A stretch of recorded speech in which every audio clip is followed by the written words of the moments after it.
du Fils et du Saint-Esprit. Le Seigneur soit avec vous et avec votre esprit.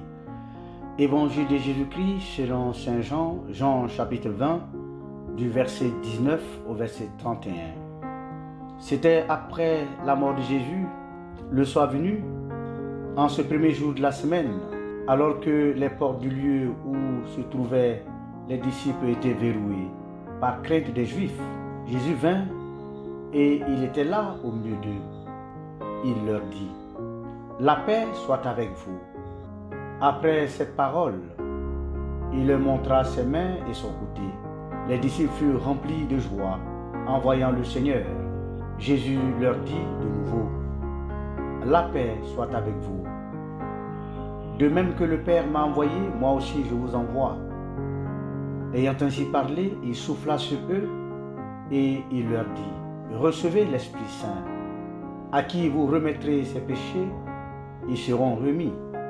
À qui vous maintiendrez ses péchés, ils seront maintenus. » Or, l'un des 12, Thomas, appelé Didyme, c'est-à-dire jumeau, n'était pas avec eux quand Jésus était venu.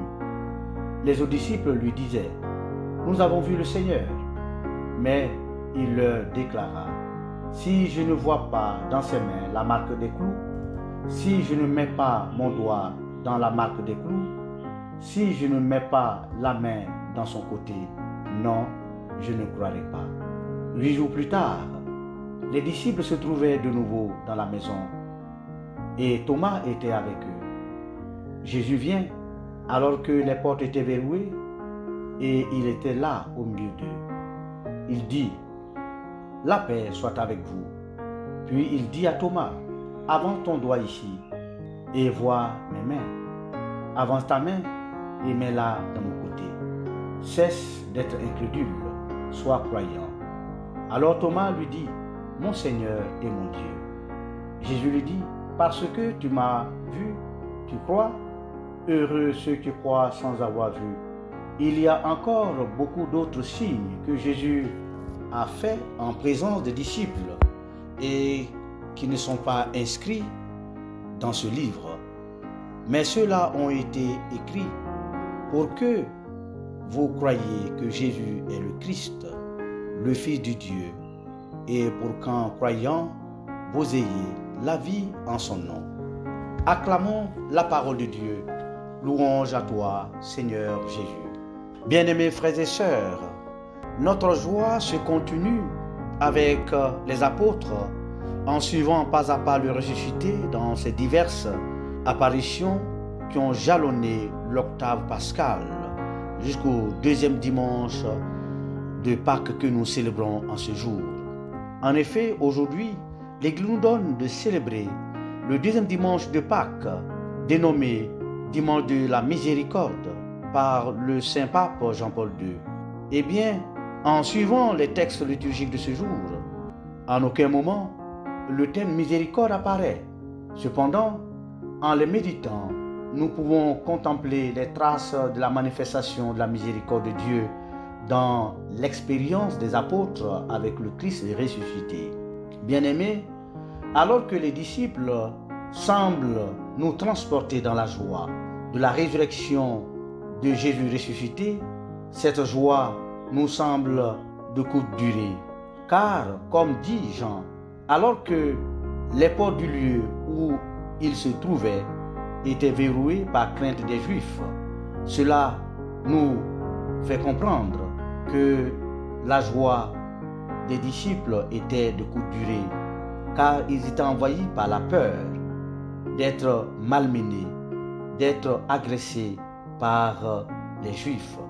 Eh bien, quelles sont mes peurs, mes craintes, mes angoisses? Alors que le témoignage des apôtres, les apparitions du ressuscité ou encore le tombeau vide sont des signes d'une nouvelle espérance qui nous plonge dans la certitude que le Christ est ressuscité et qu'il ne meurt plus. La part de l'évangile de ce jour nous permet de comprendre, afin de croire que c'est lorsque nous demeurons dans la peur, les souffrances ou dans les doutes, c'est là que le Christ ressuscité apparaît dans nos vies ou à notre vie. C'est cette expérience que virent les apôtres enfermés dans le lieu où ils étaient réunis par peur des Juifs. C'est dans cette instabilité ou dans cet inconfort que le Christ leur adresse une salutation qui rétablit leur quiétude. La paix soit avec vous. Eh bien, par cette salutation, Jésus met fin aux doutes et aux peurs des apôtres. En leur souhaitant la paix, Jésus les rassure, car pour lui, la paix est le plus grand bien qu'il peut leur donner. On comprend pourquoi il va insister par 3 fois. Et le chiffre 3, ici, qui symbolise les 3 personnes de la divinité sainte. De fait, la salutation du ressuscité rassure les apôtres et chacun de nous de la présence et de la proximité de Dieu auprès de son peuple.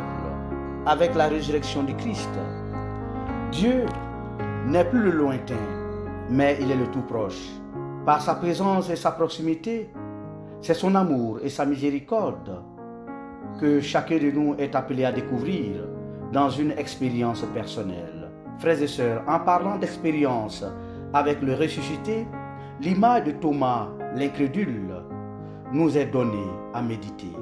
Mon frère, ma sœur, Thomas me permet de voir combien Dieu m'aime. Thomas me fait entrer dans la contemplation profonde de l'amour miséricordieux du Seigneur, mort et ressuscité, dont le corps porte encore les marques des clous. Thomas nous fait contempler les saintes plaies de Jésus comme expression du don de sa vie pour le salut de l'humanité. Eh bien, Thomas nous invite à voir et à contempler les saintes plaies du Christ à chaque Eucharistie où il s'offre en agneau pascal pour le salut de nos vies. Sur le chemin de l'amour, le Christ nous fait découvrir que la miséricorde ne se résume pas seulement au simple fait de guérison des malades, de donner la vue aux aveugles, de faire marcher les extropiés, mais elle est la capacité qu'a Dieu de s'offrir en sacrifice lui-même pour l'expiation de nos péchés, pour nous attirer à lui. Ainsi, Thomas nous révèle que la miséricorde de Dieu a un prix. Le prix, c'est celui du don de soi. Thomas me permet de comprendre que la miséricorde de Dieu n'est pas de l'ordre de l'intelligence, mais qu'elle est accessible que par la foi. La foi qui est ici appelée à grandir, à se développer et à produire des fruits d'amour et d'espérance. Eh bien, c'est sur ce chemin de la foi, avec Thomas, que nous parvenons à notre maturité, où le Christ ressuscité ne nous juge pas, mais nous fait découvrir à tel point il nous aime.